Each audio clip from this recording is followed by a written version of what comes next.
Good evening, everyone. Welcome to the HEAL series, Health, Energy, Awareness and Learning.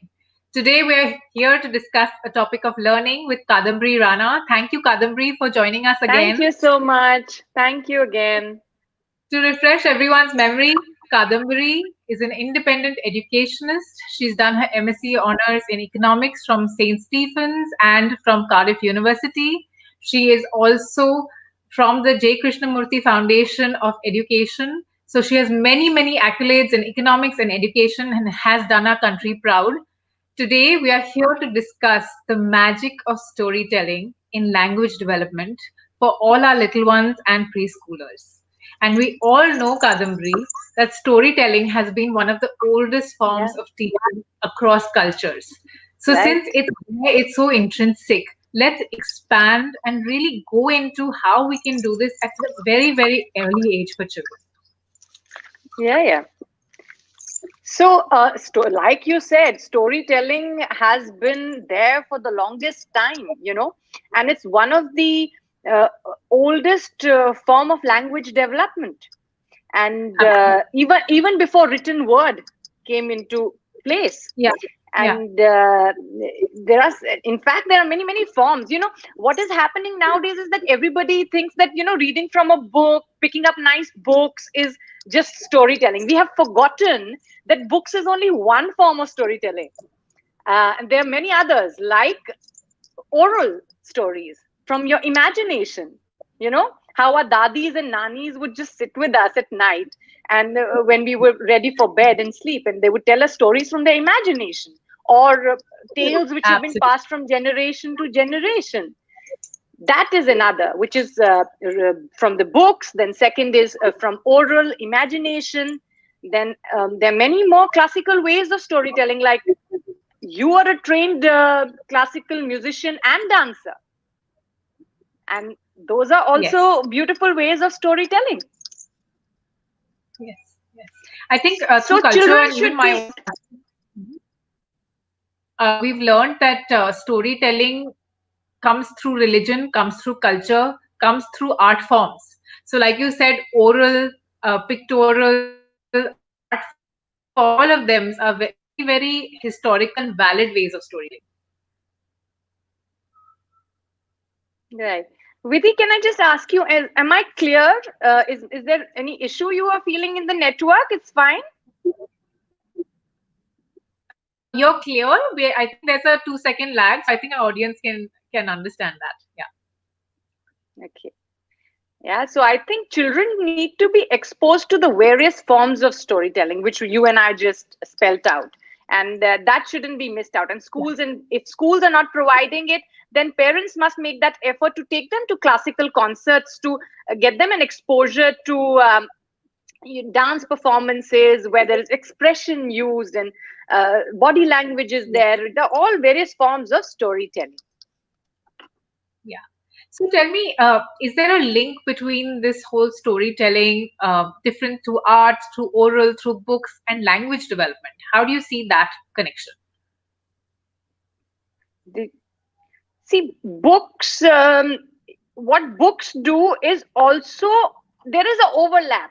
All these forms of storytelling will have uh, an impact on the child's overall development, whether it is to do with learning new words, whether it is to do with like expanding diction, whether it is to do with better expression, whether it is to do with Hmm. emotional quotient, whether it is to do with being able to imagine a lot more because of the visuals, expressions, and the inputs that your mind has received. So there Yeah. will be a common thread of value addition that any form of storytelling will have. Coming to the books Yes. part, Hmm. which let's take the books up in our discussion today, because we won't be able to take up Yes. every form.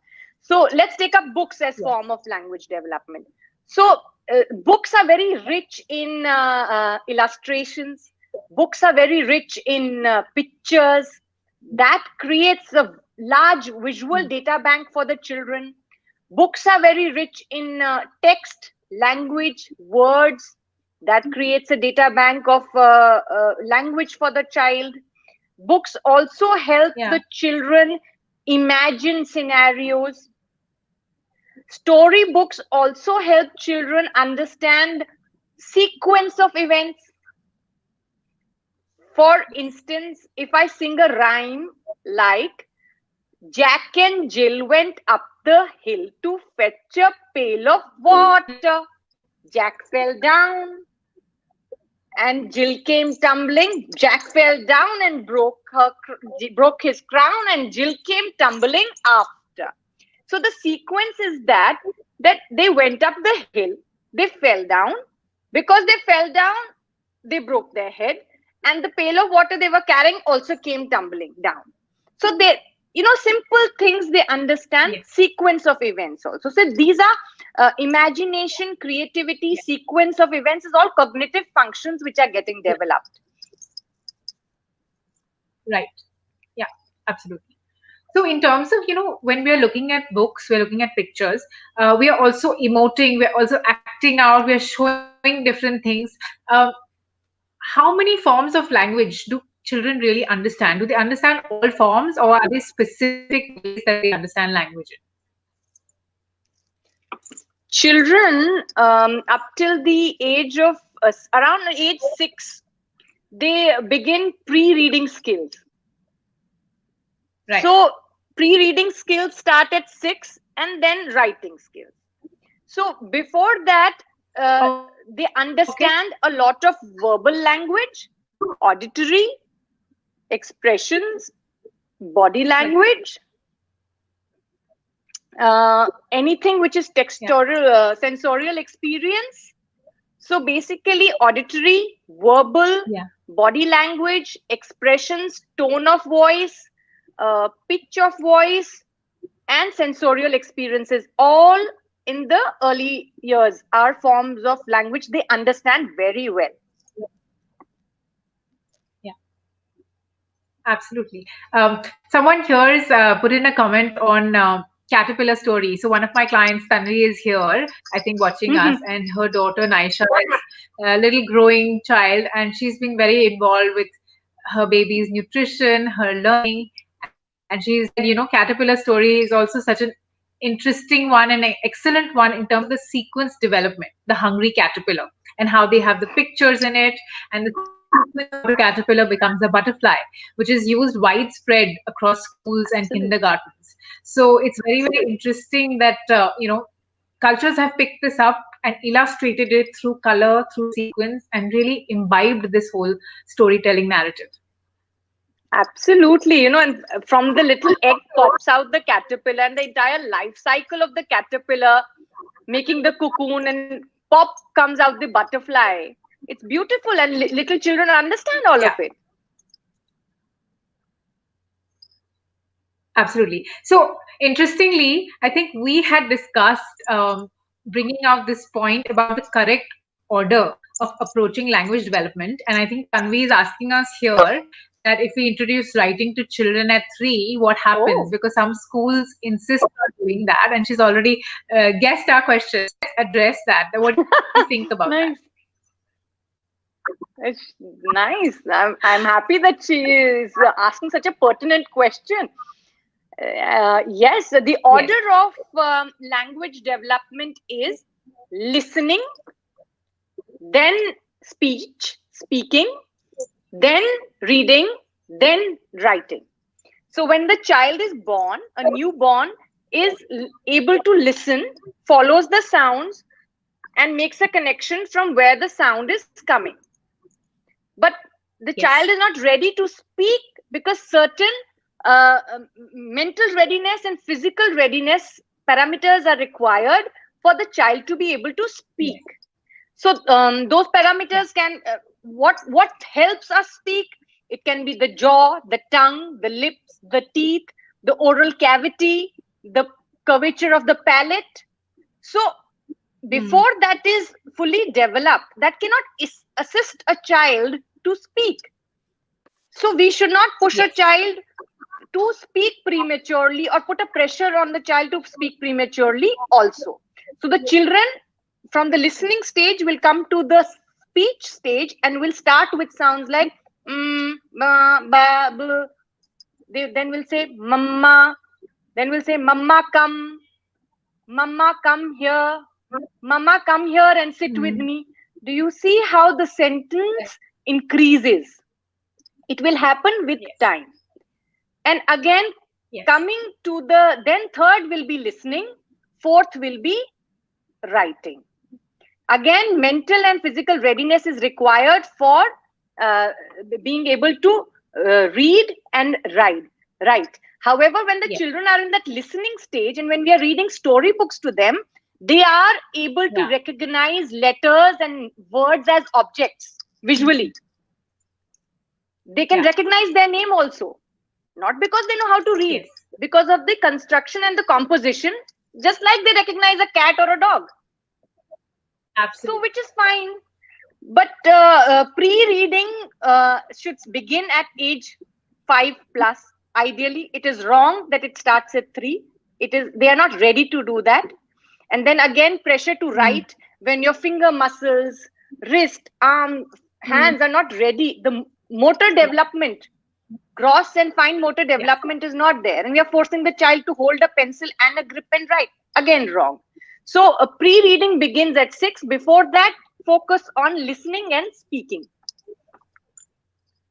So thank you for sharing that. And I think a lot of us mothers who've chosen to put our children into mainstream schools at 3 for various reasons, one of them being that, now mainstream schools are starting with a nursery level. So we don't wait in kindergarten or Montessori anymore.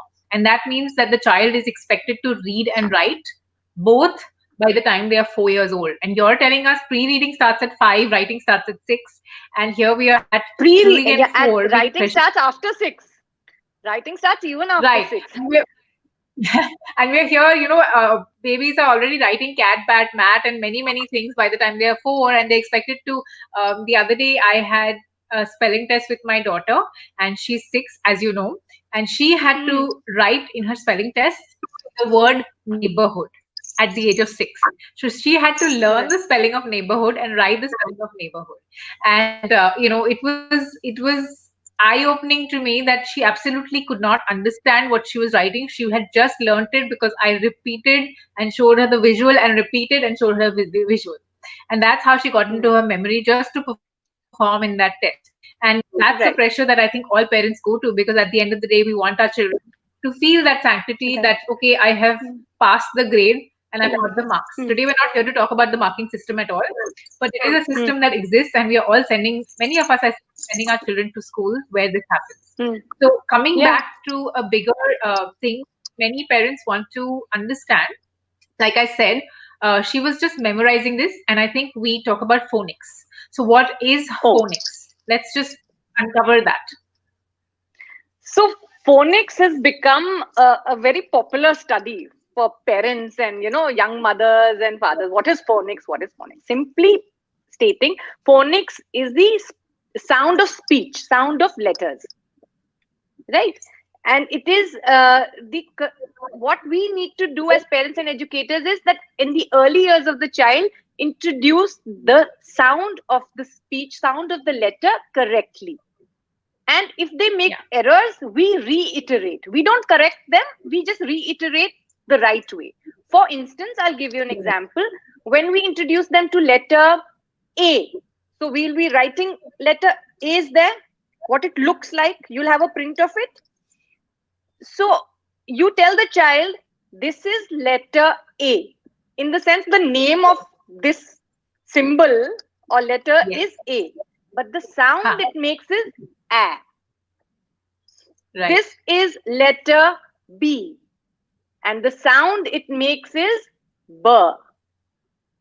So phonics is helping the child recognize that this is the letter and this is the corresponding sound.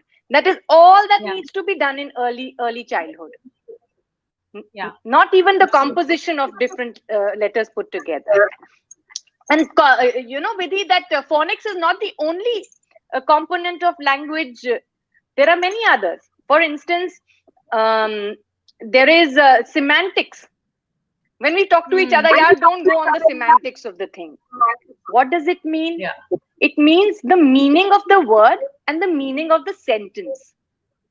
Right. So how do children understand the meaning of the word and meaning of the sentence? Not just by showing the flashcard of a ball or showing the flashcard of an apple, showing a flashcard of a duck. You need to put it in context for them. For example, B makes sound b, ball. I will throw the ball. Will you catch it? Can you throw the ball back to me? And you play with an actual ball. Put it in context. Then there is syntax, which means the arrangement of the sentence, where also children make lot of errors, which is age appropriate behavior. Like my daughter will say, where my book gone? Instead of saying, where has my book gone? Or where is my book? So you just help them by saying it the right way. Oh, beta, do you mean where has your book gone? Yeah. And then there is another one, prosody, which means basically the tone and the rhythm with which you speak a story or with the child. Your pitch has to be mild, and there must be expression in your speech when you're talking to children, even when you're not reading a book. So there are various components of language. Phonics is one of them.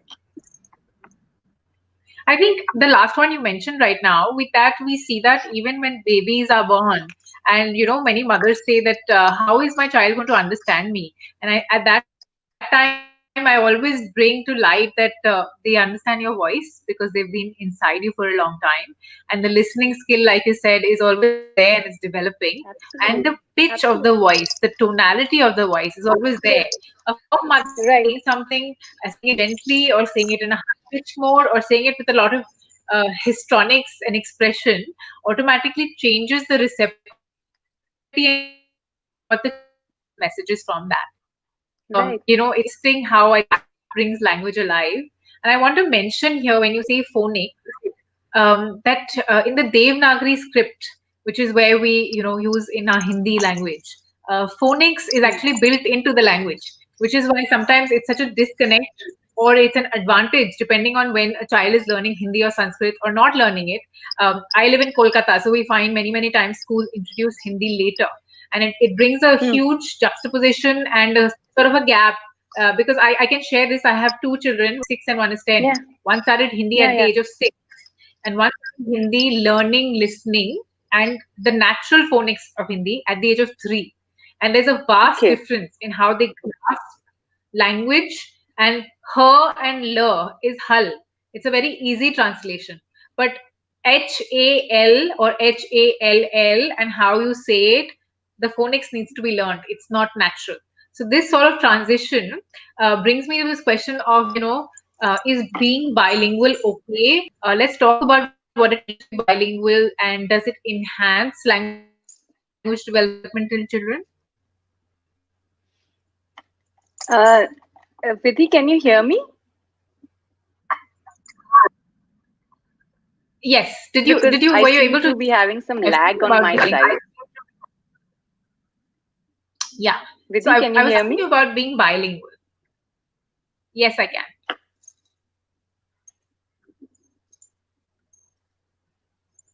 Vidhi, can you hear me? Kadambari, I can hear you. If you want to join again, that would be good. Shall we test it for another minute? And if there's still a problem, I'll log out and log in.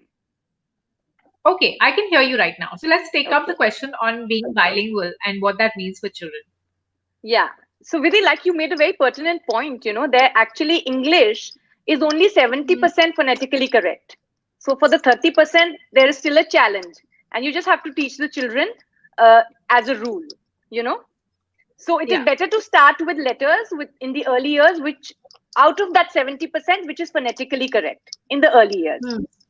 Yes. And coming to the question on bilingualism, it's fantastic to be bilingual. It is fantastic to be bilingual, even cognitively. Why? Because when the child is switching from expressing the same thing in one language to expressing that in another language, the same feeling, emotion, or some need, Yeah. the neurons get very, very activated. Yes. So it really helps in activating your neural connections, bilingualism. However, because written form and reading form of any language has certain set of rules, one can avoid teaching them reading and writing of two languages at the same time. Right. But it again depends on the child. You have to take the cue from the child, introduce it, see how the child is receiving it. If they feel it's too jarring, so many rules, two different languages, two different set of rules, then take it one language at a time for reading and writing. Otherwise, for speech and listening, please introduce them to as many languages in your home. Absolutely, being multilingual. Yeah. So tell me, how early can we introduce, whether it's books or storytelling, how early can we start doing that with our children? What's the correct age? See, as far as auditory is concerned, I was reading and chanting when I was pregnant. So it's as early as that. Then when my daughter was born, I'll give my example, because when my daughter was born, a few days old, I was showing her flashcards. Few days old. Okay. Now, these are very large flashcards you can make or buy, and they will have very simple symbols in single color. Why is it done? Just to help them build some focus, eye coordination, and give them some visual data. It's as early as that. And story, okay, that's great. You can read again. You can read stories as the moment they're born. You can read stories to them. Or like you did when you had Sangamitra in your tummy. Almost reminds me of the story of Mahabharata, where Abhimanyu learned about the Shakti in his mother's stomach. So we always have this joke in our family that we thought that my daughter is going to be a boy, and I always spoke to her in my belly as if she was a strong, rebellious sort of going to be a handsome young man. That's the tone I had adopted. So when she came out, literally, everyone calls her like the little 𝗛cie ki Rani in the family, and very, very tomboyish in that way. How culture would perceive her. She is.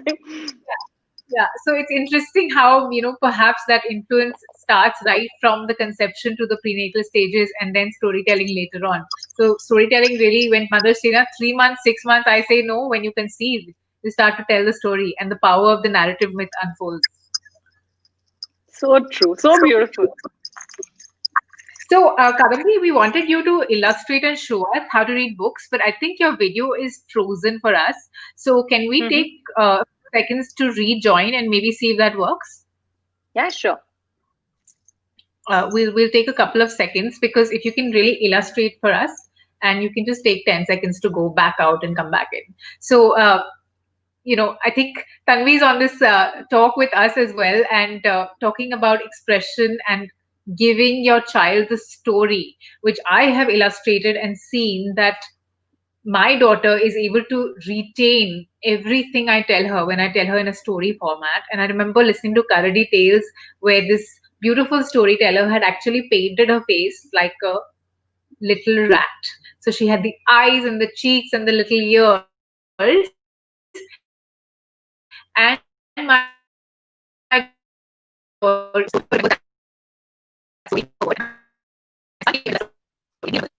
It's still a problem.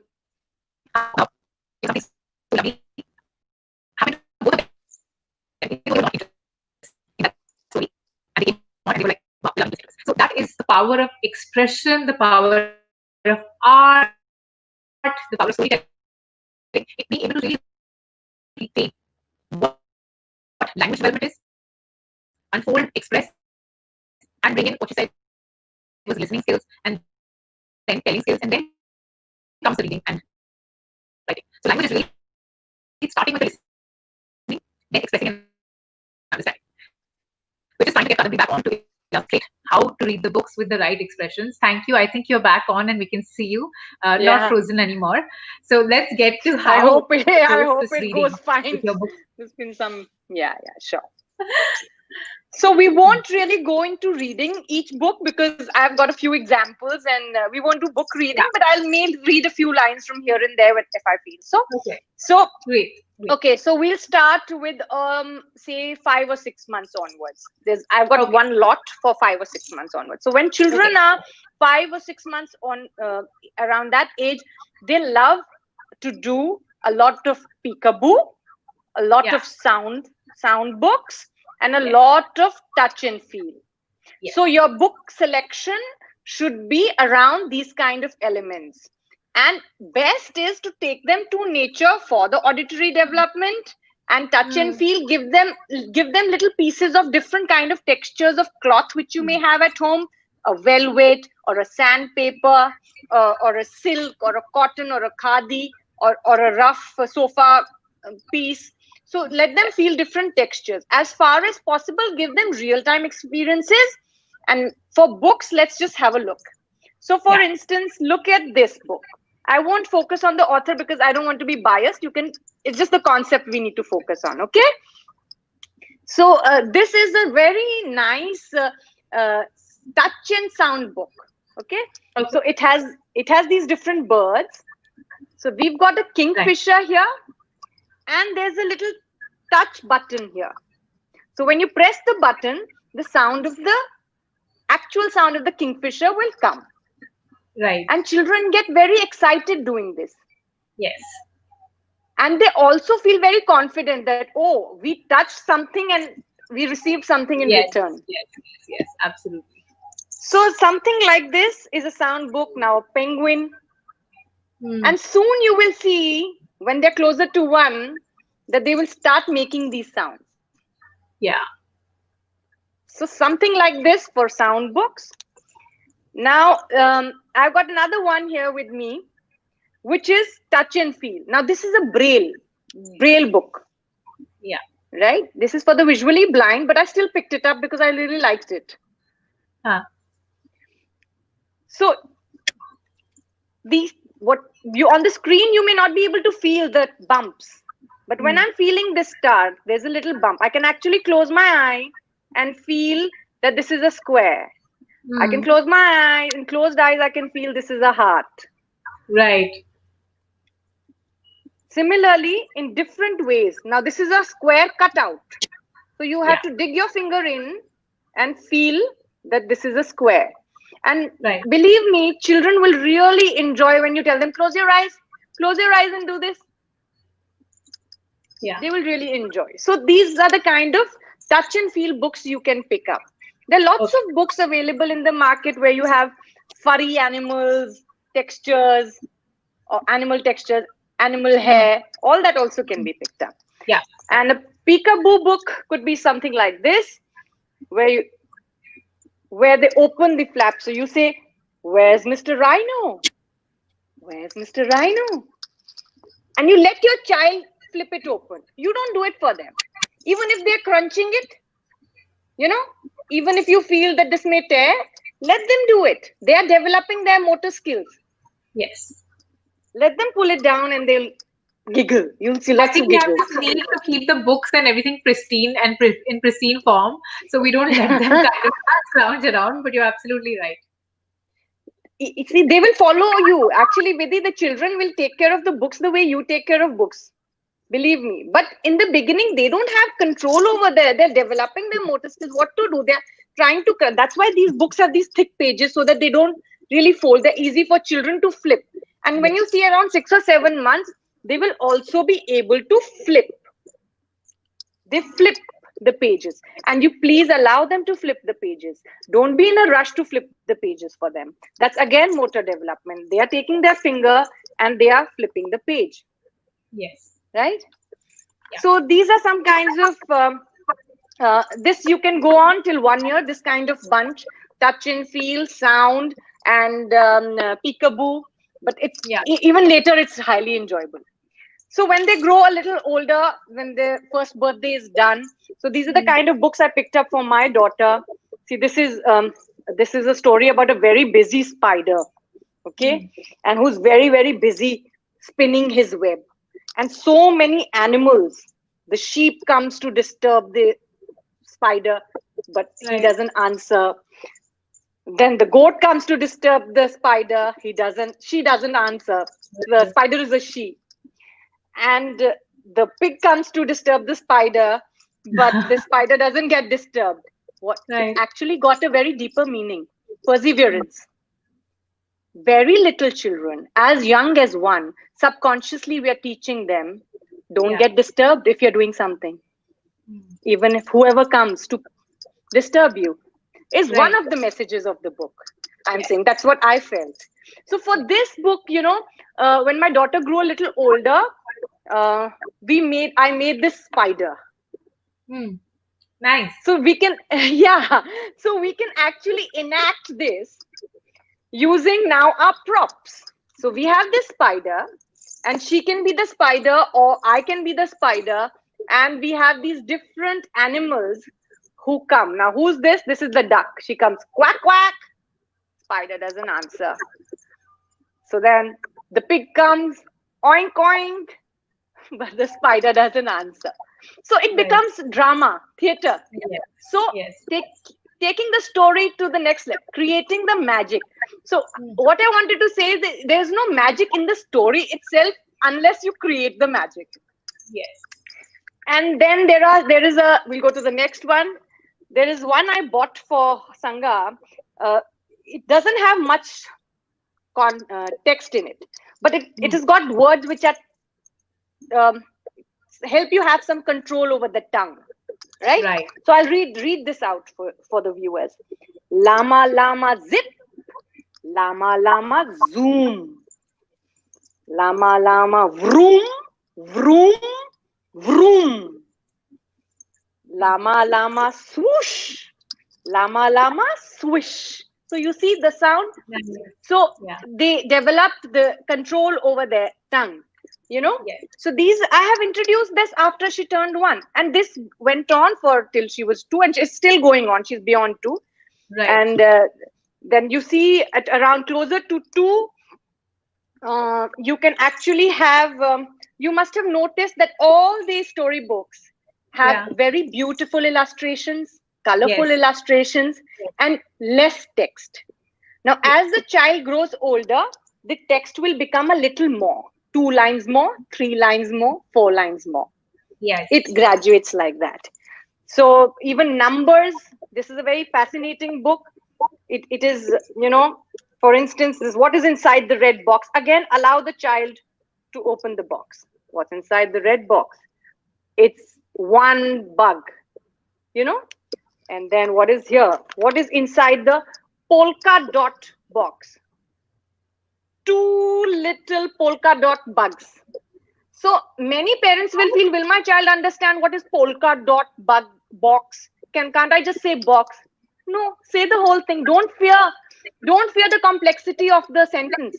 If it is a polka dot box, you call it a polka dot box for the child. They will grasp it over a period of time. Rhymes are very important. Sorry, I wanted to say something interesting here, and this is because the complexity of the generation itself is so interesting what you said, and it's reflected at all ages. There was a time where cold coffee was cold coffee. Today, it can be a tall, low-fat cinnamon latte, or it could be a cappuccino, or it could be a frappuccino. So there's so many levels with so many complexities, and we are doing it with generations. And our moms and dads still might say, call it a cold coffee. Why are you calling it so many complex names? So I think the more we learn, the more we grasp, and the more we are able to out at any age. So you're absolutely right. The more complexity we give, begin at that point. Right. So Vidhi, so you throw it out at them, throw out the complexity at them, and if you really need them to understand something at that moment, and they don't understand the difference between crocodile and alligator, I don't. Tortoise and turtle, I don't. Toad and frog, I don't. Even still, So you pull back, and it's important that they understand also at that moment. So you see how it goes at that moment. And so I'll show you something else. So sometimes what happens is children also are so excited to see what they've seen in the book. They want to hold it. That's why they also try and tear the pages from the storybook. So what you can do is they don't try to tear the pages because they want to destroy the book. They just try to tear the pages because they want to hold it, feel it. So try and create some whatever cards you can create. Very simple cards like this. I've created 2 because I play matching games with my daughter. She picks up one and I say pick another one. All this can be done at age 1+, 1.5 maybe. So give them the spider, something they want to hold in their hand. So different things you can make for them to hold in their hand. Now when they are 2+, so when they're 2+, let's see how the text of the storybook will be. So again, the storybook has to be very nice, beautiful illustrations, and the text increases little bit. The text increases. Yeah. And this, the Cat in the Hat, very popular. My daughter is not even 3. My daughter is not even 3, but because this is such an interesting, poetic, rhythmic way of writing a story, that her attention span through so many pages is intact. Don't fear. It's the way you use your expressions. It's the way you use. And now what has started happening, another very pertinent point I wanted to make here, is when you're reading, often parents, they get carried away in their reading. I'll give an example. And then something went bump. How that bump made us jump. So my daughter will stop, will ask me some question. Mummy, what went bump? What happened? So I must respond to her. Storytelling does not mean that you keep going da da da da da da da da page after page. You stop. If your child, if your child is showing interest in something, that means they're trying to process and comprehend. So please stop and respond to them. You're reading the story for them. You know. So these are some of the ways, and like you said, bilingual. I do have very nice book in Hindi as well. But of course, to find a lot of good books in Hindi is a little difficult. That's why we often tend to pick up only English. That's the only reason, I guess. Yeah. Right. So I hope your viewers got sort of some sense of the kind of... Yeah, even though I've gone through that phase and it was a while back, I think I need to reinvent that. But definitely I've seen the whole, bringing the sensory inputs, where bringing the touch and feel, like you saw eyes and touching that whole braille. There is that whole using the finger senses, using the skin more than just the visual, because I think we always give impact to a lot of visual, and many children are more sensory. Miss that sometimes. They are sensory. So like when they're eating and you're telling them stories, they have that association with the eating and how we associate the story with the eating. And that's a very sensory experience. They tend to remember the stories when they're eating. So it's memory, it's comfort, it's the tactile sense of the food, the colors in the food, all of that comes alive. So thank you for bringing all of the senses into our kind of learning for children and really creating magic through that. I think we've had a great session with you today. And any last tips that you have for young mothers with young children? Yeah, I would like to sum it up by giving some tips. The tips basically are, what are the strategies? Some parents ask, what are the strategies that we can adopt to, develop language for our little ones? First and foremost, have a very, very rich language atmosphere at home. Right? Once you are parents and you have little ones growing in your house, you will need to verbalize a lot more. I will give an example. If I say, Vidhi, looking nice, you will get that because we are two adults speaking. But if I were to say it to a child, I would rather say, Vidhi, your orange dress is looking very good. It's fitting you so well. Your red earrings, they are big. You shampooed your hair, they're looking so fluffy and nice, and Beautiful. Your smile is gorgeous. So, what am I trying to do? When you're speaking to a child, you need to extend the number of sentences, explanation, and put in a lot more words, lot more diction, introduce all of this to them, and not cut Yeah. short a sentence. So, you will have to verbalize and uh, put context to things a lot more. Please do that. Have a rich language atmosphere, put context to things, and verbalize a lot more. It is necessary to develop language. Encourage children to speak, which means that if they make errors in what I said, the syntax, which is the arrangement of the sentence, Yeah. don't snub them. Yeah. Just reiterate the right form again and again and again if it is required, because Yes. there's a thin line. Look at it from the point of view of the child. She is trying to express so much. Yes. Speaking those 4 words is a big achievement for her, and there you are as a parent and say, no, aise nahi kehte. That's it. You need the, to the applaud, absolutely applaud what she's achieved at that point. Yes. Motivate, be good role models. I say that a lot to parents nowadays, because Indians are driven towards speaking a lot of yo-yo language, cut short, very slang, WhatsApp kind of language. When you have children at home, please do not use that. Use proper language, use full words, use fuller sentences, grammatically correct sentences, use new words as frequently, periodically. So be good role models. So being a good role model is also someone who will give opportunities to speak to a child. Mm. Yes, absolutely. Absolutely. So yes, I think what you said is spot on, because we tend to think that babies are small, so we use two-word sentences, and that's what kind of snubs them and teaches them Yeah, that okay, that's how a sentence is, which is why they yeah. go wrong on the syntax, and then we of course reprimand them for going wrong on the syntax.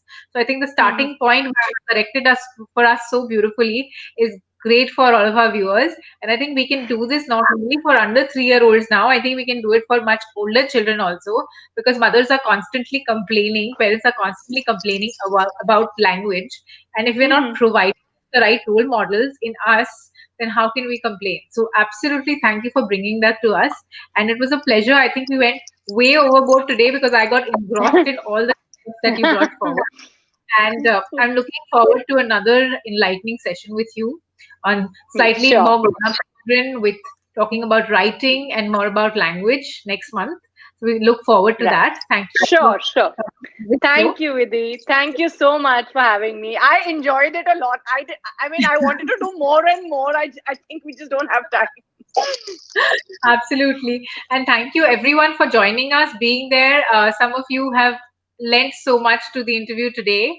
And I also want to give you a sneak peek into next week, which is going to be a very, very revealing topic on sound, music, and vibration, and its role on drastically healing our environment internally and externally.